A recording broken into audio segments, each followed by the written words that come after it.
divisive, that is polarizing, it's easier to inspire people to anger than it is to other emotions.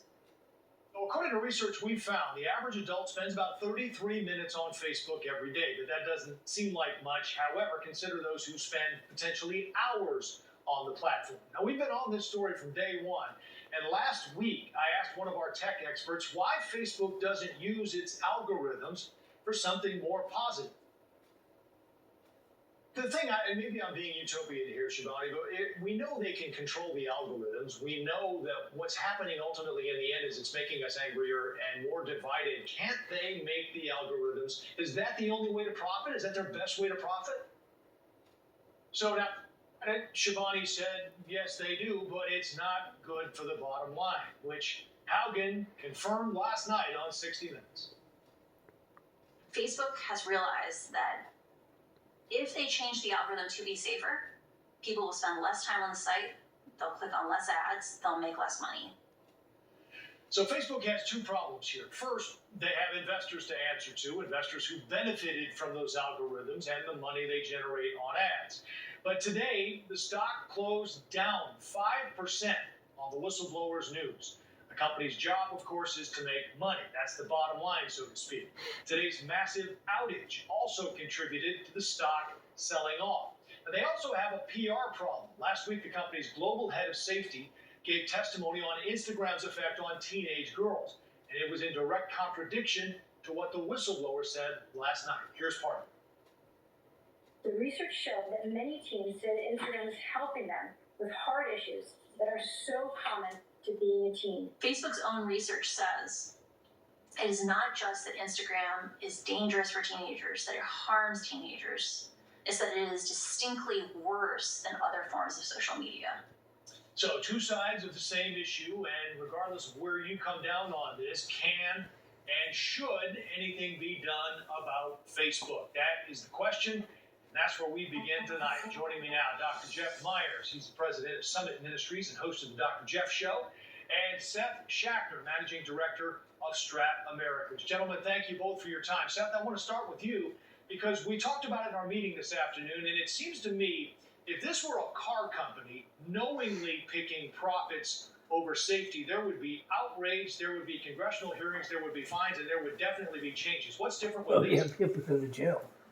Well, great to be here, Joe. It's a different beast entirely. It isn't even a media company. You know, you're looking at something that is an advertising machine. It's a platform that has almost never been seen before, and there's just a tremendous amount of user-generated content that's coming onto this thing. So the other problem I'd add on top of this is just moderation. They've got thousands of people working for them, but they need to figure out a way not only to manage that algorithm, perhaps change it, but also to moderate the content that's on that network. And I think to date, honestly, it's not clear to me that they're really doing a great job of it. So it's a different beast to me than the average media company. Okay, but to the car wreck analogy, should Congress be doing more about this?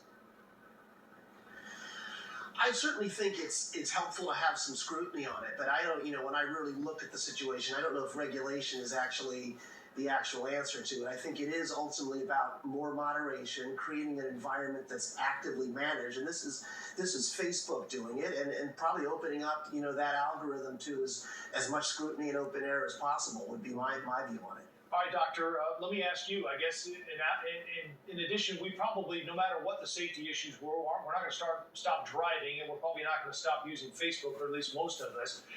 This, though, deals with a mental safety issue, not a physical safety question.